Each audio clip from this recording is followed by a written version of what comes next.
Bonjour à toutes et à tous et bienvenue sur votre chaîne d'information régionale. C'est Grand Littoral TV en ce mardi 5 février, sans plus attendre une nouvelle édition du journal préparé par l'ensemble de la rédaction. On démarre comme toujours par vos prévisions météo avec encore un temps en gris et couvert toute la journée mais sans précipitation. Aujourd'hui, on restera au sec dans la région, la grisaille elle persistera partout. Sur le littoral, vers l'Audomarois et la Flandre, sans aucun espoir d'amélioration.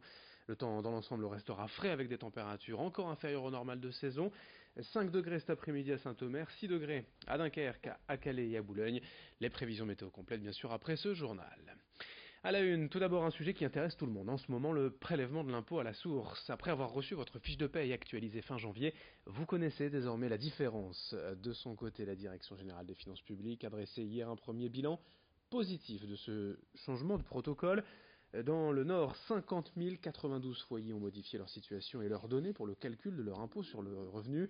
Environ 60% l'ont fait à la baisse et 40% à la hausse. Du côté des entreprises aussi, le bilan est positif. Les employeurs étant parvenus à changer leur système de paye à temps, il leur reste à reverser dans les prochains jours le montant du prélèvement à la source à l'État. Explication au micro d'Idil Gunaï. Nous avons franchi cette étape importante sans qu'il y ait d'afflux particulier au guichet, d'afflux particulier au téléphone. Il y a pu y avoir ici ou là évidemment quelques cas particuliers délicats à résoudre, mais globalement cette étape a été franchie avec succès.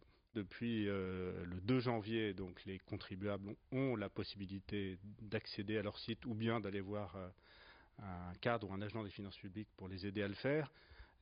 Donc accéder à leur site pour modifier le taux du prélèvement à la source, ce qu'ils ont fait. C'était surtout la première semaine de janvier. Depuis, cette modification est toujours possible, mais nous avons noté que ils étaient moins nombreux à le faire, donc j'imagine que c'était la première semaine qui était décisive. L'information en France et dans la région, c'est aussi l'instauration de cette fameuse loi agriculture et alimentation qui fait beaucoup réagir ces derniers jours. Pour résumer, les grandes surfaces sont désormais obligées de vendre leurs produits d'appel avec un minimum de 10% de marge.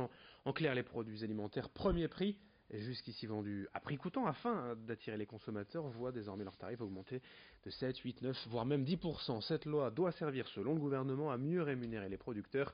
Mais pour l'UFC Que Choisir, la réalité est bien plus hypocrite, car en fait la loi n'oblige en rien à reverser ces 10% de marge aux producteurs.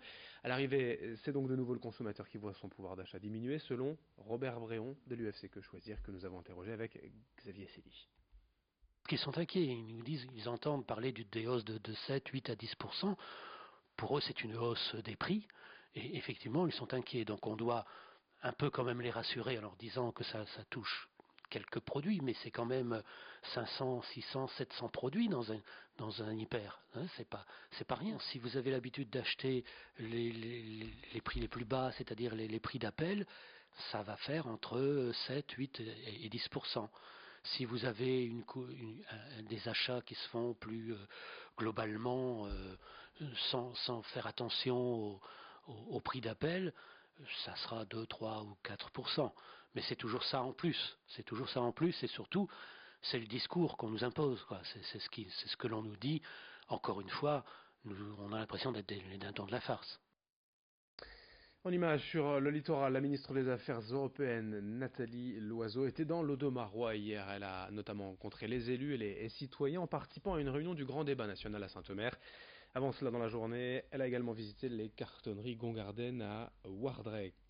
L'entreprise produit des cartons, du papier ondulé, et depuis plus de 110 ans, c'est un bel exemple de réussite industrielle de la région. La société exporte près de 30% de sa production, majoritairement dans des pays de l'Union européenne. Et l'un de ses récents projets, c'est un partenariat d'économie circulaire locale avec le CVE Flamoval. 4 km de tuyaux vont être construits entre les deux centres afin que la cartonnerie envoie son eau à Flamoval qui la transformera en vapeur. Explication au micro de Marine Kijek. Là, on est dans l'économie circulaire. Cette cartonnerie, elle travaille avec du papier recyclé, du carton recyclé. C'est la plus grande cartonnerie d'Europe. C'est quand même significatif d'un succès, d'une capacité d'adaptation. C'est significatif que grâce à la région, grâce à l'Union européenne, cette entreprise ait pu se moderniser.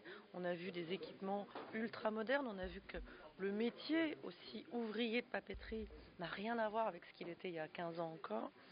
Et elle va encore pouvoir se moderniser avec de la récupération de chaleur et donc de la récupération de CO2.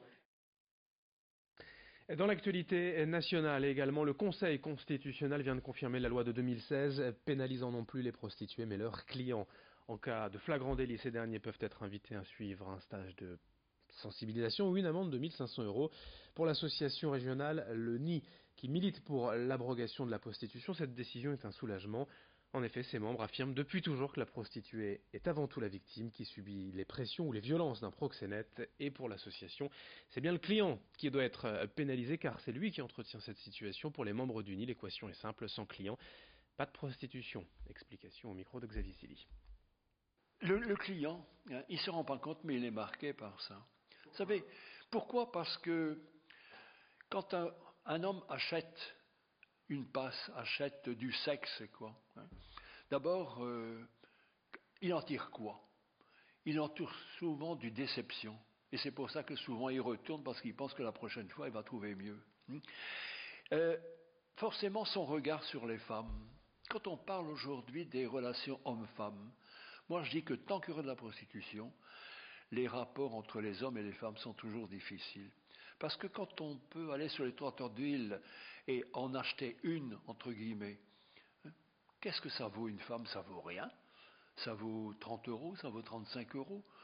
Le regard est complètement changé. Pour finir ce journal du sport, du basket, avec la lourde défaite du BCM Gravelines Dunkerque hier en match décalé de Jeep Elite. Le BCM a pris la tempête à domicile face à Chalon-sur-Saône.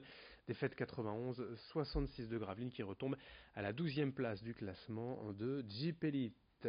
Pour rappel, c'est bien sûr l'ancienne Pro A. Une petite info également, on vient de l'apprendre, plusieurs écoles à Calais seront fermées aujourd'hui. Appel à la grève des syndicats enseignants. Au moins 12 écoles maternelles, 8 écoles élémentaires seront fermées à Calais. Aujourd'hui, plusieurs syndicats appellent à la grève, notamment CGT, FO, FSU, Solidaire, les syndicats étudiants également. On en reparlera dans nos prochaines éditions régionales. À suivre dans un instant vos prévisions météo.